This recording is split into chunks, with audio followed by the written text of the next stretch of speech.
हेल' लोगोफोर, दिनै बे भिडिअआव नोंथांमोना नुनो मोननाय जागोन थाखो 10 नि ससियेल साइन्सनि क्लास लानाय। दा ससियेल साइन्सनि बे बेलायाव थामथि आयदा बुहुमखौरां।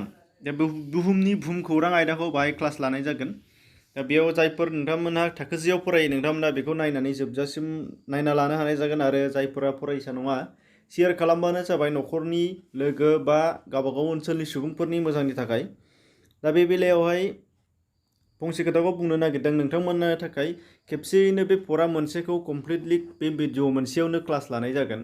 दा बे क्लास लानायाव गोलाव जागोन, नोंथांमोना बरिं मोनगोन आरो फरायसाफ्रा खेबसेनो नायलांजोबोबा नोंथांमोनहा माने बुजिनायाव ओरैबायदि सर्ट जालांगोन। बिनि थाखायनो नोंथांमोनहा बेखौ ससे नायनानैबो लानो हानाय जागोन। नाथाय आं भिडिअ खालामनायाव ससे लायोब्ला गोबां भिडिअ जालाङो। दा बेखायनो मोनसेयावनो कमप्लिट खालामनाय जागोन, गोबाव जागोन। अब्लाबो जेबो नङा, नोंथांमोननो पइन्टखौल' फोरमायनानै होलांनो नागिरनाय जाखादों, खालि पइन्टखौल'। आरो नोंथांमोननो बेनि बा ससियेल साइन्सनि नट्सखौबो नोंथांमोना बे भिडिअआवनो मोननाय जागोन। माब्रै मोनगोन नोंथांमोना जोबजासिम नायलांबा दा बुजिनो हानाय जागोन, गासिबो नट्सफोरखौबो मोनजोबगोन। आरो बेनि अनगायै पइन्ट मोनफ्रोमखौबो पइन्ट टु पइन्ट लानाय जालांगोन। दा बेयाव जायफोर नोंथांमोना फरायसाफोर जुदि नोंथांमोना नायनो लुबैदोंबा नोंथांमोना लोगो बिजाबखौ ला आरो बिजाबखौ लानानै फराखौबो बोलानानै लाखा आरो फराखौबो बोलानानै लाखा। बिनि उनावहायसो भिडिअखौ नायबानो जाबाय। लाइक खालामनानै दोन, नोंथांमोना उनाव नायनो लुबैदोंबा लाइक खालामनानै दोनबा नोंथांमोननि लाइब्रेरियाव एड जाना थागोन। नोंथांमोना गोसोबानो लाइब्रेरिनिफ्राय नायफिननो हानाय जागोन। इउटुब लाइब्रेरियाव एड जाना थागोन। बेनिफ्राय गोबाव खालामाजासे फारियै नायलांदिनि। दा बेयाव बुहुमखौरां आयदानि थाखो 10 दहाय बुंखादोंमोन, थामथि फरा बुहुमनि भुमखौरां।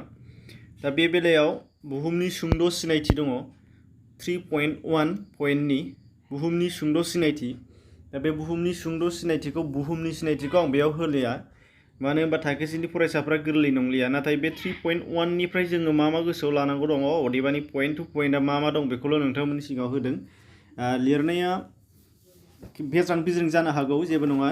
नाथाय नोंथांमोनहा बाहाय बिजाबखौ बिनि थाखायनो बोलाना लाफाखानो थिनदों। बाहाय नोंथांमोनहा पेन्सिलजों थिक मार्कबो होलांनो हागौ आरो नङाबा नटबो खालामलांनो हागोन नायै बिनिफ्रायनो स्क्रिनशट खालामनानै। आरो नङाबा नोंथांमोना पइन्ट टु पइन्ट नोंथांमोननि बिजाबाव आन्डारलाइन होनानै पेन्सिलजों होनो हागौ, कलमजों दाहो पेन्सिलजों होनानै नोंथांमोना बेखौबो नट खालामना लानो हागोन। दा 3.1 नि थाखाय बुहुमनि सुंद' सिनायथियाव नोंथांमोना गोसोआव लानांगोन गासै बुहुमनि गासै हा खालिया 510 निजुत बर्ग किल'मिटार। बेनिफ्राय हा बाहागोआ 29 जौखोन्दो आरो दै बाहागोआ 11 जौखोन्दो। बे मोननै बाहागोआव बोखावनाय जादों। हादरमा बाहागो दङ बुहुमाव गासै 7था। नोंथांमोना बेखौ मिथिखायो, गोरलै थाखोनियानो हाखाजोबो। एसिया, आफ्रिका, इउरप, सा आमेरिका, खोला आमेरिका, असेनिया आरो एन्टार्कटिका। बेनिफ्राय गासै 4 लैथोमाफोर दङ, बे पइन्टआव होदों। बे 4 लैथोमाफोरखौबो नोंथांमोना मिथिखायो जानांगौ, प्रशान्त, आटलान्टिक, भारत लैथोमा, सा लैथोमा आरो खोला लैथोमा। बेनिफ्राय बेखौ बारलांनानै नैबे मोनसेया इम्परटेन्ट, बे जाहैबाय 3.2 आव नाय। 3.2 आव हादरमा आरो लैथोमाफोरनि राननाय दं। हादरमा आरो लैथोमाफोरनि राननायनि बेलायावहाय माब्रै दासो बुंलांनाय 7 हादरमा आरो 5 लैथोमाफोरा बोरै रानजाखो आरो दानि जेनाखि हादरफोर बोरै रानजाफैखो, दा बेयावनो दङ 3.2 आवनो। बेनिफ्राय कुइसनबो दङ मोनसे गोलाव। दा बे कुइसन गोलाव आरो बेनिफ्राय लानानै नोंथांमोना बेखौ नायलांबानो जाबाय। दा बेखौ फरायनानै नोंथांमोना गावबागावनियाव नायनो हायो, फरायनाया खननै खनथाम फरायबानो बुजियो। दा बिनिफ्राय मेन पइन्टआ मा होननाय जादों बाहाय नाय। हादरमानि गोसारनाय बुंफुरलु अर्थात कन्टिनेन्टेल ड्रिफ्ट थिउरिनि बादिब्ला होनदों बुहुमनि सोमजिनाया 300 निजुत बोसोर सिगांनिफ्राय जाबोदों आरो। दा बेखौनो नोंथांमोननि सिगाङाव बुंनो नागिरदों फारियै बिजाबाव होनाय बादियै। बुहुमा 300 निजुत बोसोर सिगां गाहायै 2 बाहागोआवल' दंमोन होनदों। नैबे 1 नाम्बारखौ नायबानो जाबाय, नोंसोरो नुनो मोननाय जागोन। 1 नाम्बाराव मा होदों, हा बाहागो आरो दै बाहागो 2 बाहागोआवल' दंमोन होनदों। दा बे हा बाहागो आरो दै बाहागो 2 बाहागोआव थानाय हा बाहागोखौ पेनजिया बुंनाय जायोमोन होनदों, नैबेयो पेनजिया। बेनिफ्राय दै बाहागोखौ फान्थालासा होननाय बुंनाय जायोमोन होनदों। पेनजिया आरो फान्थालासा 2 बाहागोआव गावदों होनदों, दै बाहागो मोनसे, हा बाहागो मोनसे। दैनि गेजेरावहायनो हाया थख'ख' जाना दंमोन होनदों मोनसे समावहाय 300 निजुत बोसोर सिगाङाव। बेनिफ्राय बेयो उनावहाय लागै बे हा बाहागोनि हथात पेनजियानि गेजेरजों मोनसे लैथो जाखांदों होनदों। दा बे लैथोखौ टेथिस लैथो होनना बुंनाय जादों। 2 नम्बरनि नैबे सिन होनायाव नोंथांमोना नुगोन टेथिस लैथो होननानै बुंनाय जादों। दा बे टेथिस लैथोआ जाखांनानै पेनजियाखौ मोननै बाहागोआव बोखावदों होनदों। मोननै बाहागोआ साहा आरो खोलाहा थादों। हथात टेथिस लैथोआ सानजा आरो सोनाबजों बोहैदों। बेनिफ्राय साहा बाहागोआव थानायखौ हा बाहागोखौ आंगारालेण्ड एबा लरेशिया होननानै मुं दोनदों। बेनिफ्राय खोला बाहागोआव थानाय बाहागोखौ गन्डवानालेण्ड मुं होनाय जादों। अब्ला हा बाहागो मोननैया गावबाय। आरो दानिया 3 नम्बराव फैदो। बिनि उनावहाय 250 निजुत बोसोर सिगाङावहाय अर्थात 300नि उनावहाय 50 बोसोरनि उनावहाय जाफैबाय। 300 बोसोरनि सिगाङाव मोननैमोन, बिनिफ्राय 250 बोसोरनि उनावहाय जाफैबाय नालाय, अब्ला 50 बोसोरनि उनावहाय मा जाफैबाय, बे मोननै बाहागो गावनाया आंगारालेण्ड आरो गन्डवानालेण्ड गावनाया आरोबाव गावस्राफिननानै मोनस्नि गेदेर गेदेर खोन्दोफोराव जाबाय होनदों।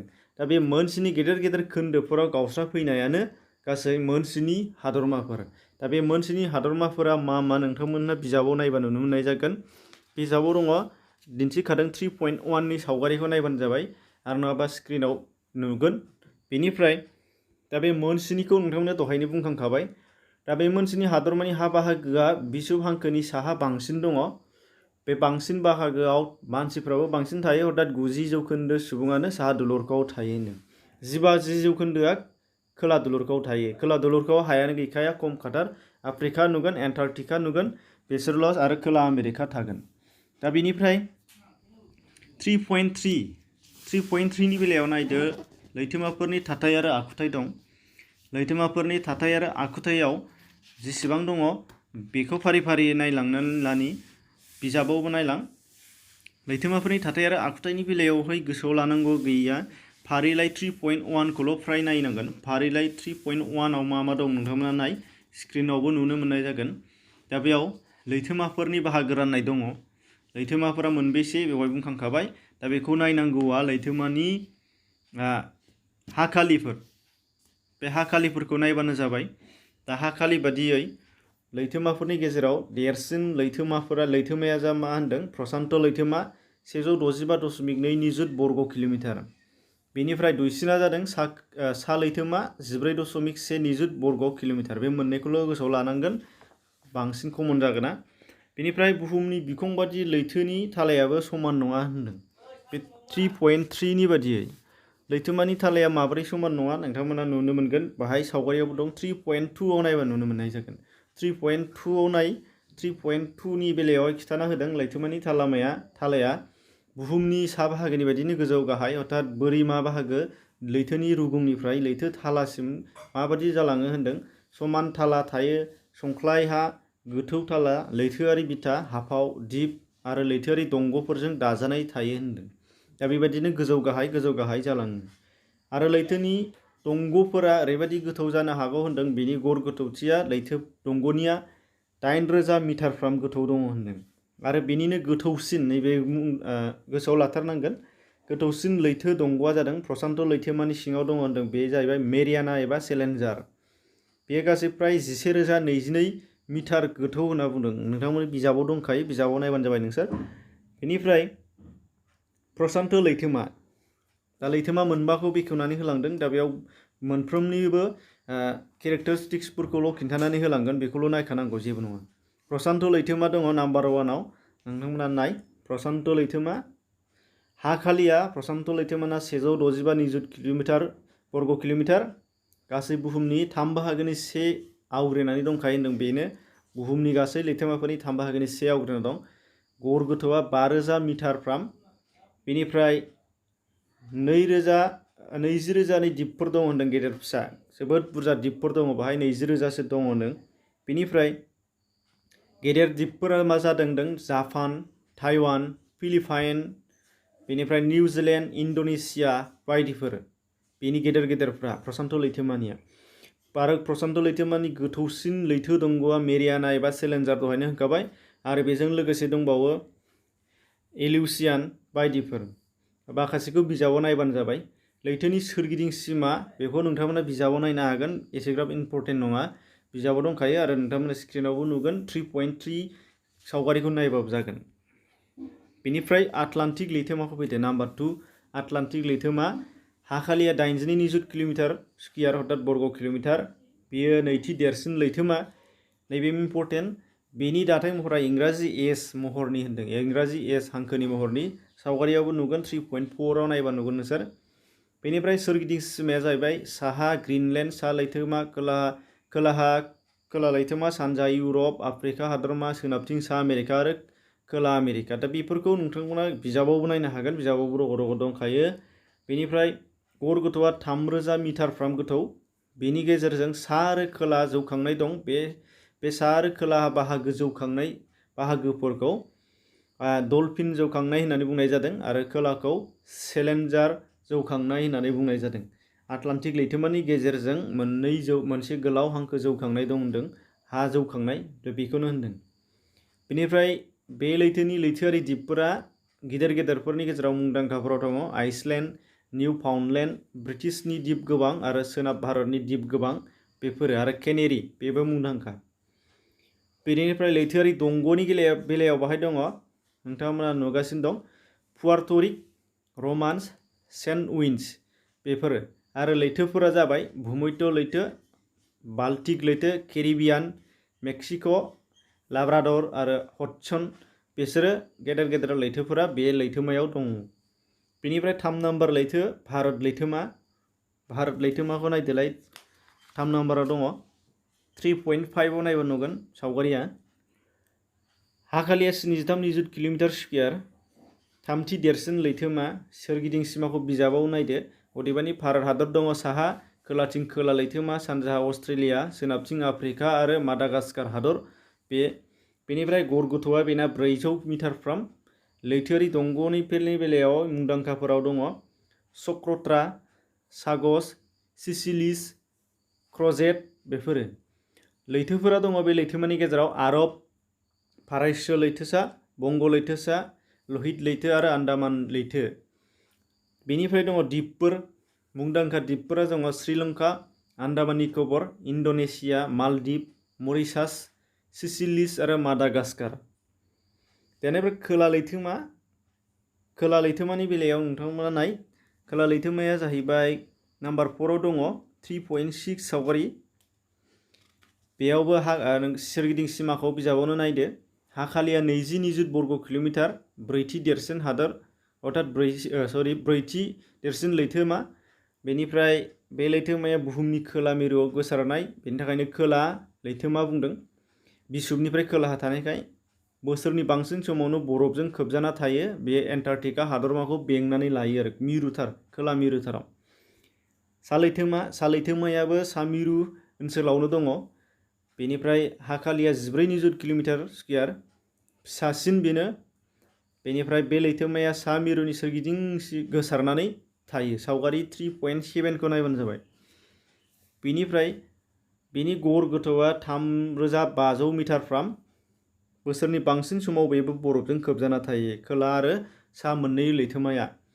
बेनिफ्राय 3.4 आव नाय 3.4 आव नों हादरफोरनि थाथाय आरो भुमखौराङारि आखुथाय दा बेयाव मा दङ मा माया गोनां दा बेयाव हादरफोर बा हादरमाफोरनि आखुथायफोरखौ मख'नाय दङ दा आखुथायफोरानो मख'नो गोनां आरो सोंनायाबो बेनो गोलावफोर फैयो एसियानि आखुथाय आफ्रिकानि आखुथाय बिदि बिनाय फैयो दा बिनि सिगां नैबे ससे खोन्दोआव मा गोनां दं दा बेयाव मोनसे सावगारि होदों गासै 7टा हादरमाफोरखौ बेयाव बेखेवफिनदों बेखौ सिगाङावनो बुंखाबाय दा हादरफोरनि बा हानि बेलायावहाय बिषुब ओनसोल नोंथाङा सावगारियाव नुगोन बिषुब बे बिषुब थाखो 2 थाखो 3निफ्रायनो मिथियो बिषुबखौ बिषुब हांखोनि ओरैजाय 10 डिग्री सा 10 डिग्री खोला बेयाव जोबोद गुदुं ओनसोल बेयो गुदुं मण्डल जागोन बे ओनसोलाव थानाय हा बाहागोआ बेनिफ्राय बे सावगारियाव नुनाय गेजेर खोन्दोआ मिरु आरो नैबे बिषुबनि गेजेर खोन्दोआ क्रान्तियारि साहाबो खोलाहाबो मोननैबो दुङा सुवा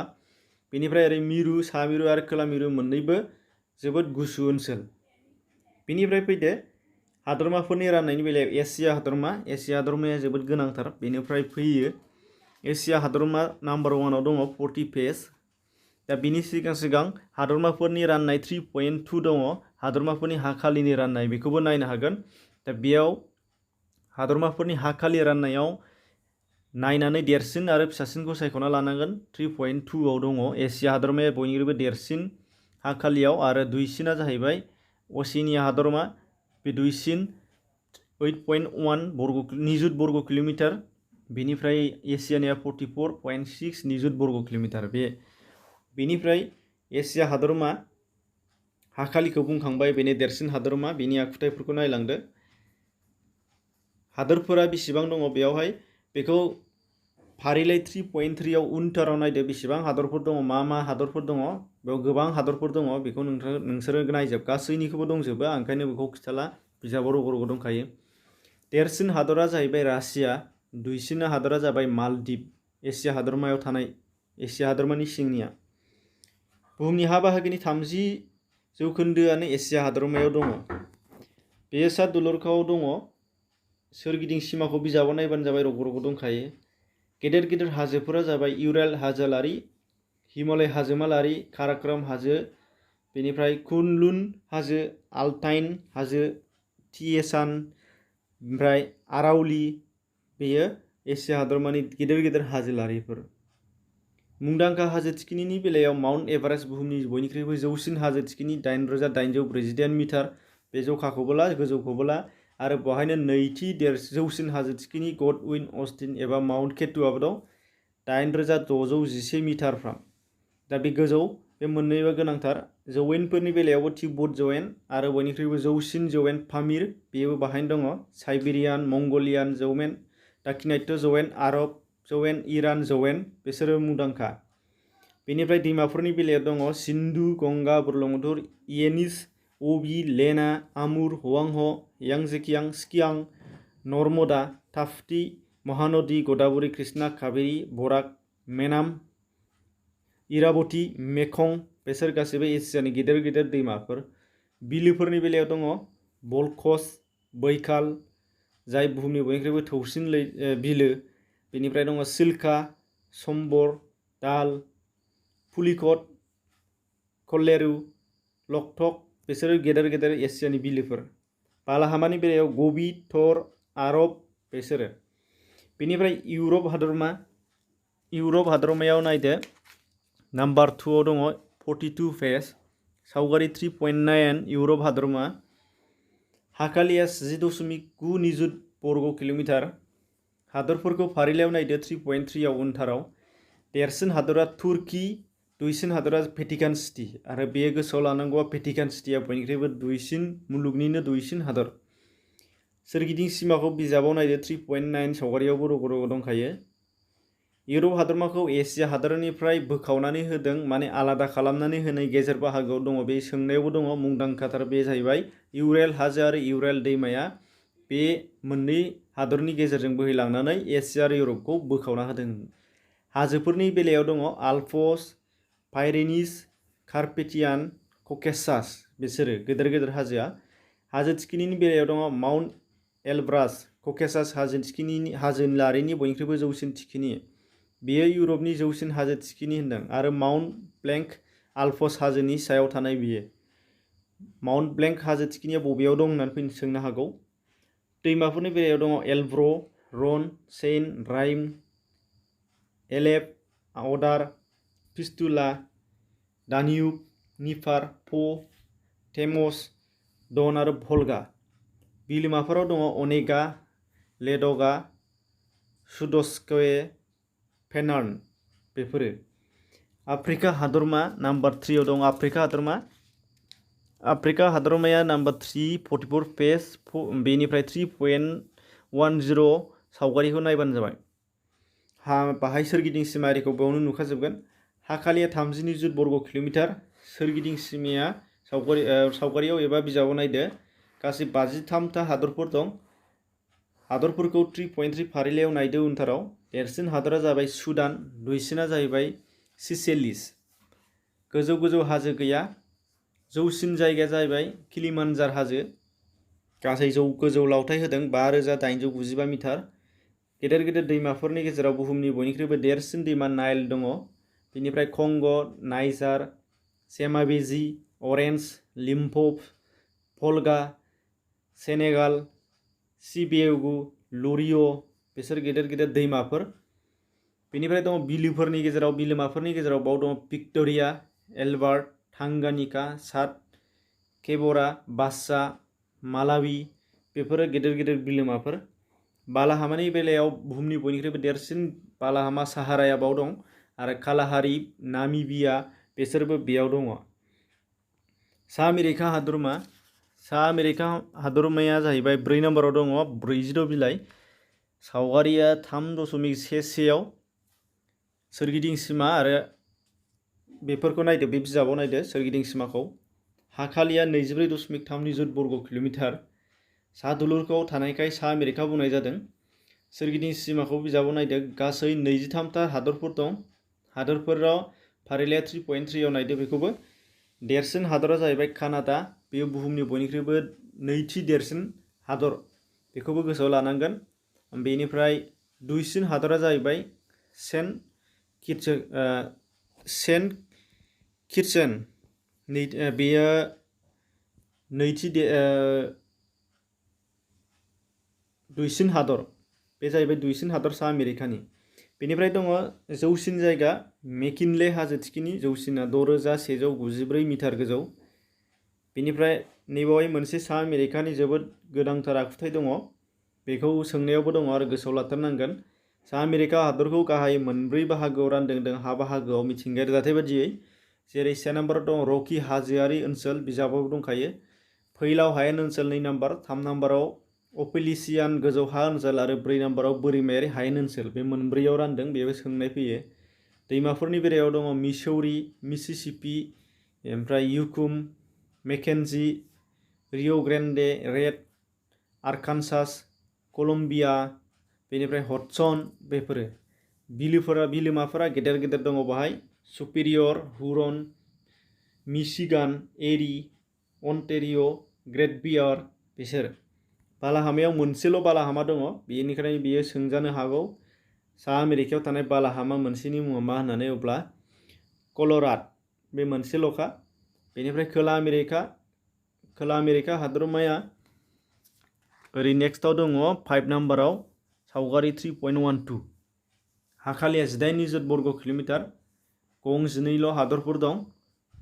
हादरफोरखौ 3.3 फारिलाइयाव नायबानो जाबाय। देरसिन हादरा ब्राजिल हादर, दुइसिना जाहैबाय सुरिनेम। सोरगिदिं सिमाखौ बिजाबाव नायदो सावगारियाव। ओमफ्राय बे हादरमायाव एन्डिस हाजोमा दङ, मुंदांखा हाजोमालारि, बेनो बुहुमनि लावसिन हाजोमालारि, जेराव 8,000 किल'मिटार बेयो बेनि गोलावा। फारसेथिं बियो नैथि जौसिन हाजोलारि होनदों, गोजौनि बेलायाव नैथि आरो गोलावनि बेलायाव बेनो सेथि। एन्डिस हाजोलारिया बुहुमनि गेजेराव, दा बेयो खोला आमेरिका हादरमायाव दङ। एन्डिसनि जौसिन थिखिनिया जादों एकानकागुआ, 7020 मिटार। जौयेननि बेलायाव इकुवेडर, पाराना, पेटागोनिया। बेनिफ्राय दैमाफोरनि बेलायाव मुंदांखाफोरा अरिनिक, एमाजन, पाराना, पारागुवे, उरुगुवे।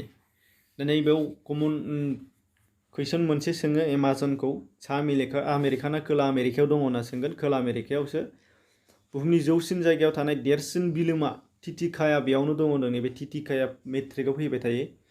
बुहुमनि गोजौसिनथाराव थानाय गिदिरथार बिलोमाफोरनि बेलायाव बेयावनो दङ, खोला आमेरिकायावनो टिटिका। बेनिफ्राय बालाहामायाव मोननै दङ, आटाकामा आरो पाटागोनिया। असेनिया हादरमाया ओरैजाय नेक्स्टआव दङ नाम्बार 6आव सावगारि 3.13। हाखालिया 8 बर्ग किल'मिटार। हादोरफोरा 14था दङ। देरसिन हादरा अस्ट्रेलियायानो। बेनिफ्राय दुइसिना जाहैबाय नाउरु। सोरगिदिं सिमाखौ बिजाबाव नायदो। हादरफोरखौ 3.3 आव नायदो फारिलाइयाव, लास्टआव दंखायो बिजाबाव। बेनिफ्राय दैमाफोरा जाहैबाय मुरे, डार्लिं, बेलियान्ट, फिट्जरय, फ्लिन्डार्स, स्वान बायदिफोर। बिलोमाफोराव आयार, बार्लि, कार्नेजी, मेके, इएरे बिसोरो।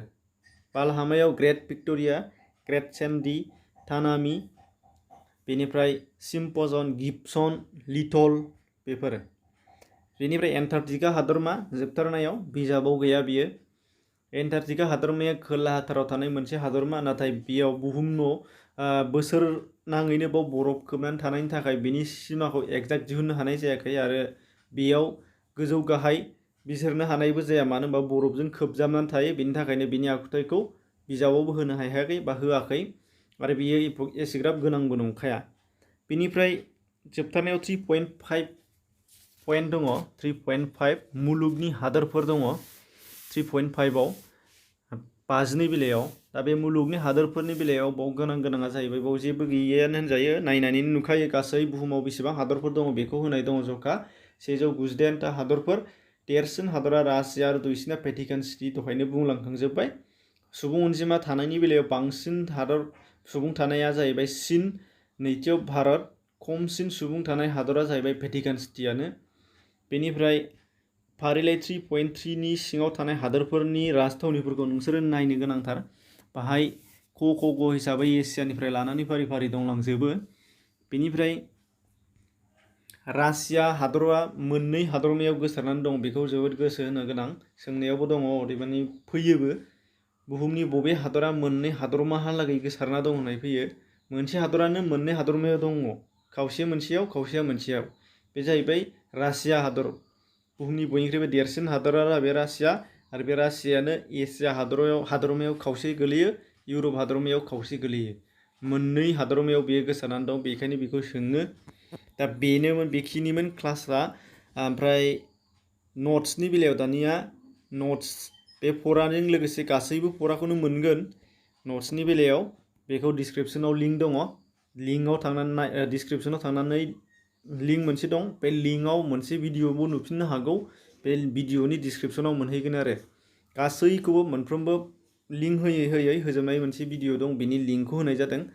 दा बेखायनो आरो मासे भिडिअसो फैबावबाय साननो नाङा बे सिङावनो दङ डिसक्रिपसनाव नायबानो जाबाय। दा डिसक्रिपसनखौ गोबाङानो नायनो रोङा डिसक्रिपसन गोबाङानो नायनो रोङिया जाहैबाय गोरलैथार जायफोर रोङा भिडिअनि जानाखि नाम दा नायबाय थानाय भिडिअनि जेनाखि नाम बे नाम एबा टाइटेलाव खनसे टाच खालामबानो गाहायाव ओंखारखायो फारिलाइ बे फारिलाइ माला आपल'ड खालामा मा लिरनाय दङ बेफोरखौ नायबानो जाबाय डिसक्रिपसनाव बाहायनो दङ लिंकनि गेजेरजों थांबानो जाबाय अब्लानो नुहैनाय जाहैगोन। दा बेखिनि आरोबाव सिगाङाव माखासे क्लास लानाय बा गोबां सोलोंथाइनि गोबां नट्सफोर बा गोबां भिडिअफोर बानायखानाय दङ चेनेलाव बे चेनेलावनो बेखौ नायनोबा बेनि प्लेलिस्टआव थांबानो जाबाय प्लेलिस्टआव थांनानै इडुकेसन मोनसे केटेगरि दं इडुकेसनाव थांनानै नायबानो जाबाय नङाब्ला डिसक्रिपसनाव बेखौबो लिंक होखानाय दङ मोनफ्रोमबो प्लेलिस्टनि बेनि इडुकेसन भिडिअसनि लिंकआव हाबनानै नायबानो जाबाय बाहाय इडुकेसननिल' गासैबो भिडिअफोर दोननाय जादों। दा बेखिनिमोन एसेनोसै गोलाव जाबाय भिडिअआ गोजोन्थों।